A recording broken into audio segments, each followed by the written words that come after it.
இன்றைக்கி வீட்டில் கொஞ்சம் க்ளீனிங் ஒர்க்கு. பிள்ளைங்க 2 பேர்த்துக்குமே வந்து ஸ்கூல் முடிஞ்சு லீவ் விட்டாங்க. இன்னும் வந்து பார்த்திங்கன்னா ஒரு 2 மாதம் வந்து வீட்டில் தான் வந்து இருக்க போகிறாங்க.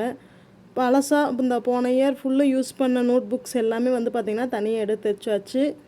புதுசாக யூஸ் பண்ணாத திங்ஸ் எல்லாமும் தனியாக வந்து எடுத்து வச்சாச்சு. ஏன் திடீர்னு இந்த க்ளீனிங் ப்ராசஸ் அப்படின்னு பார்த்தீங்கன்னா, அந்த இடம் வந்து கொஞ்சம் வீடெல்லாம் கொஞ்சம் அடைச்ச மாதிரி இருந்துச்சு. இந்த ட்ரெஸ்ஸிங் டேபிள்லாம் ஃபஸ்ட்டு வெளியே தான் போட்டிருந்தோம். இப்போ ட்ரெஸ்ஸிங் டேபிள் முன்னாடி ஹாலுக்கு வந்து ஷிஃப்ட் பண்ணிட்டோம். வெளியே வந்து பார்த்திங்கன்னா தைய மிஷின் போட்டுக்கலாம் அப்படின்னு சொல்லி பிளான் பண்ணியிருந்தேன். இந்த பெருக்கம் எப்படி தான் மேலே பலகையில் ஏறுதுன்னே தெரியல. எல்லாம் பையை ஃபஸ்ட்டு யூஸ் பண்ணியிருந்த பை எல்லாமே இந்த மாதிரி கடிச்சு வச்சிருச்சு. இப்போ மறுபடியும் எல்லாம் வேறு பையை மாற்றி பாத்திரத்தில் அடுக்கி ரூமுமே வந்து பார்த்திங்கன்னா ஃபுல்லாக வந்து க்ளீன் பண்ணியாச்சு. நம்ம ரூம் அந்தளவுக்கு யூஸ் பண்ண மாட்டேன், நான் கட்டிலுமே போடலை. மேலே மட்டும் எல்லாம் எடுத்து க்ளீன் பண்ணி எல்லாம் கூட்டு விட்டாச்சு. மெயினாக இந்த க்ளீனிங் ப்ராசஸ் வந்து பார்த்திங்கன்னா மிஷின் எடுத்து வெளியே போடலாம். மிஷின் வந்து யூஸ் பண்ணாமல் தான் வச்சுருந்தோம். மிஷின் எடுத்து வெளியே போட்டு நைட் ஒர்க்கு நம்ம கடையில் பார்த்துட்ருப்போம் இல்லைங்களா, அதை வந்து இனிமேட்டு வீட்டில் பார்த்துக்கலாம் அப்படின்னு சொல்லி பிளான் பண்ணியிருந்தோம்.